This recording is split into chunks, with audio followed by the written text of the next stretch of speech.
जय हो करोली सरकार की। जय हो कामाख्या माता की। जय हो शिव शक्ति दरबार की। बोलो राधा रमण हरि बोल। मेरा नाम हर्षिता गुला है और आज मैं आपको बताऊंगी कि आप कैसे बाबा के प्रति, माँ के प्रति, दरबार के प्रति, भगवान भोलेनाथ के प्रति श्रद्धा ला सकते हैं अपने मन में। ठीक है, तो ये मैं अपना जो मेरा एक्सपीरियंस रहा उसके अकॉर्डिंग बताऊंगी कि कैसे मुझ में आई। तो क्या था कि नवंबर में मुझे दरबार के बारे में पता चला। जिसने भी मुझे बताया उसने मुझे कुछ नहीं बताया, उसने मेरे को सिर्फ इतना बोला कि आप करोली सरकार कानपुर सर्च कर लो यूट्यूब पर। ठीक है, मैंने सर्च किया, मैंने कोई आरती नहीं सुनी थी। आरती तो मैंने पहली बार सिर्फ दरबार ही जा कर के सुनी थी। जो गुरुजी स्मृति चिकित्सा कर रहे होते थे ना, मैं वो वाली वीडियोस देखा करती थी। मतलब मुझे तो पता भी नहीं था कि लाइव भी चलती है या ऐसा वैसा। मुझे जो पुरानी मिल गई, जैसी भी मिल गई मैंने देखी। ठीक है, तो मेरे को ना धीरे धीरे विश्वास आने लगा एक, कि नहीं यार, जब इनकी परेशानी दूर हो सकती है तो मेरी भी हो सकती है। वहाँ पर लोग आते हैं, अपने एक्सपीरियंसेस बताते हैं, गुरुजी दरबार से जुड़ने के बाद हमारी ये परेशानी ठीक हो गई, हमारा ये काम बन गया, हमारे ये परेशानी थी, हम इतनी दवाइयाँ खा रहे थे, हमारा ये हो गया, या जो भी वो अपनी परेशानियाँ बोलते हैं और उनको पॉजिटिव रिजल्ट्स मिलते हैं। तो क्या है कि धीरे धीरे ना मेरा विश्वास ऐसे करके बढ़ने लगा कि नहीं यार, जब इन लोग की परेशानी ठीक हो सकती है तो मेरी भी परेशानी ठीक हो सकती है।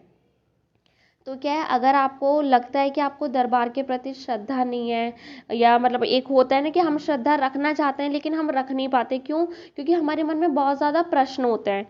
ठीक है, तो उन सब का सॉल्यूशन यही है कि मैं इसलिए वीडियोस डाल रही हूँ ये, कि ताकि आप मुझे सुने, मेरे एक्सपीरियंसेस को जाने। मैं और भी लोगों के एक्सपीरियंसेस आपके साथ शेयर करूँगी, ताकि आप कहीं भी आपको लैक हो रहा है ना कि यार नहीं, हमें दरबार के प्रति श्रद्धा नहीं आ रही है ना, तो आप खुल के उस, क्योंकि देखो, जब यार माँ बाबा सबका कल्याण कर रहे हैं तो वो आपका भी करेंगे। ठीक है, बस अब ये है कि हम कैसे माँ बाबा की नज़रों में आए, क्योंकि उनकी नज़रों में तो एक बार के लिए सभी हैं, लेकिन हम कैसे माँ बाबा के चहीते बने, है ना, ये वाली चीज़।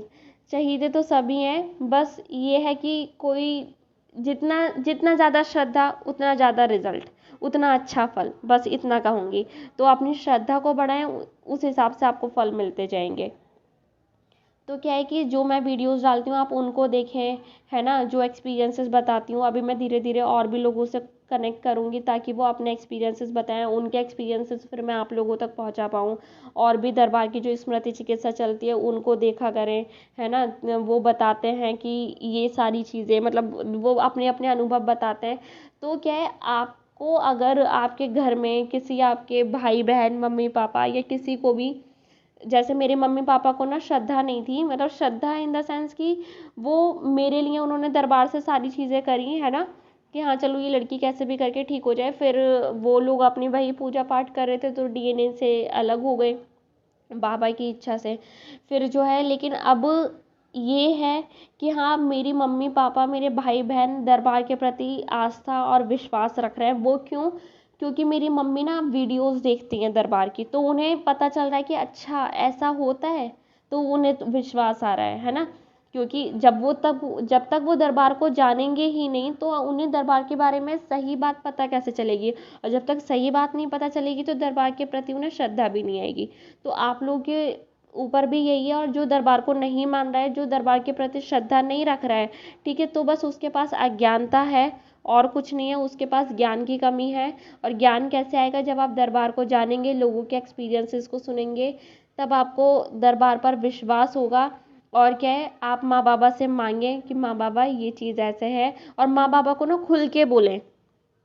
मैं माँ बाबा के साथ बिल्कुल भी मतलब अंधी भक्त नहीं बनती, या माँ बाबा के साथ ऐसा नहीं कि हाँ ठीक है माँ बाबा ऐसे वैसे, मतलब ऐसा कुछ नहीं। मैं माँ बाबा के साथ ना खुल के बोलती हूँ। अगर मुझे दरबार के प्रति कोई शक भी आता है या प्रश्न खड़ा होता है, तो मैं बाबा से बोलती हूँ कि बाबा मुझे ऐसा ऐसा प्रश्न आ रहा है, प्लीज़ मुझे इसका आंसर चाहिए। ठीक है, और फिर कुछ ना कुछ कैसे भी करके मुझे उसका आंसर बाबा दे ही देते हैं। ठीक है, तो अगर आपको श्रद्धा नहीं है ना, तो आप बाबा को बोलें कि बाबा मुझे ऐसा लग रहा है जैसे मुझे आपके प्रति श्रद्धा नहीं है, प्लीज़ कुछ करें ताकि और जो लोगों के प्रति श्रद्धा है और जो लोगों के काम बन रहे हैं, मुझे भी आपके प्रति खूब श्रद्धा है, खूब विश्वास है पूरे मन से, और अब मैं भी आपकी नज़रों में आऊँ, मैं भी आपकी चहेती या चहेता बनूँ, और फिर मेरे भी काम बने, आपकी कृपा मुझ पर भी बरसे। ठीक है, पता नहीं आप लोगों को मेरी बात सही लगी या गलत लगी, लेकिन जैसा मैं करती हूँ मैं वैसा बता रही हूँ। मेरी लाइफ पहले के कंपैरिजन में बहुत ज़्यादा सही है। ठीक है, भले ही मैं ज़्यादा अच्छी अच्छी सैलरी वाली नौकरी नहीं कर रही हूँ, लेकिन आज के टाइम में मैं ज़िंदा हूँ, मेरे लिए वो बहुत बड़ी बात है। धीरे धीरे मैं स्वस्थ हो रही हूँ, मेरे लिए वो बहुत बड़ी बात है। पहले मैं कोई जॉब नहीं करती थी, मैंने बीटेक किया है, फिर भी मैं घर पे पड़ी हुई थी, सिर्फ मेरी तबीयत की वजह से। ठीक है, कि मैं अपने करियर में कुछ नहीं कर पा रही थी, मैं करियर में कहीं कुछ करने जाती थी, वापस घर आ जाती थी। लेकिन आज मैं 6 महीने से ज़्यादा हो गए बाहर अकेली रह रही हूँ, जॉब कर रही हूँ। तो बस इसके आगे मेरे को कुछ कहने की ज़रूरत नहीं है। ये नहीं कि एक साथ बाबा आपकी लॉटरी लगा देंगे, आपका भी तो श्रम देखेंगे ना बाबा, है ना, आपकी भी तो श्रद्धा देखेंगे, फिर उस हिसाब से वो आपको देंगे, आपके लिए रास्ता खोलेंगे। आपके लिए कोई रास्ता नहीं खुल रहा है तो आप बाबा को प्रार्थना करें, बाबा मेरे पास ये परेशानी है, तो प्लीज़ आप इसके लिए रास्ता खोल दें ताकि मैं इसमें आगे बढ़ पाऊँ, या आपने अगर मेरे लिए कुछ अच्छा और अच्छा सोच रखा है तो प्लीज़ उसके लिए आप मुझे मार्ग दिखाएं। तो जो भी है ना, बाबा को अपना पार्टनर बनाओ हर सुख दुख में। कोई खुशी हो रही है, पहले बाबा को शेयर करें कि धन्यवाद बाबा, मेरे को ये मिला, आपकी कृपा रही। जो भी जैसे भी आप शुक्रिया अदा करना चाहें, है ना। और जब दुख है तो भी आप खुल के बाबा को बोलें, क्योंकि बाबा से सगा कोई नहीं है। मेरे हिसाब से माँ बाप भी इतने सगे नहीं है बाबा से बढ़कर। मेरे लिए तो देखो यही है, मेरे लिए माँ बाप एक बार के लिए बाद में है, क्योंकि मैं मेरी तो ज़िंदगी एक बार के लिए ख़त्म ही हो चुकी थी। मुझे जो दोबारा ज़िंदगी मिली है मेरे बाबा ने दी है, मेरी माँ ने दी है, तो अब के लिए अब जब से मैं दरबार से जुड़ी हूँ, जब से मैं ठीक हुई हूँ, तो मेरे लिए सबसे पहले मेरे माँ बाबा हैं, बाद में कोई और है, क्योंकि मुझे नया जीवन मिला है। आई नो आप में से मेरे से बहुत ज़्यादा बड़े बड़े एज के भी लोग होंगे, कुछ आंटी अंकल होंगे, तो प्लीज़ आप ऐसा ना समझें कि ये लड़की देखो हमें ज्ञान दे रही है ना, ऐसा ना बोलें।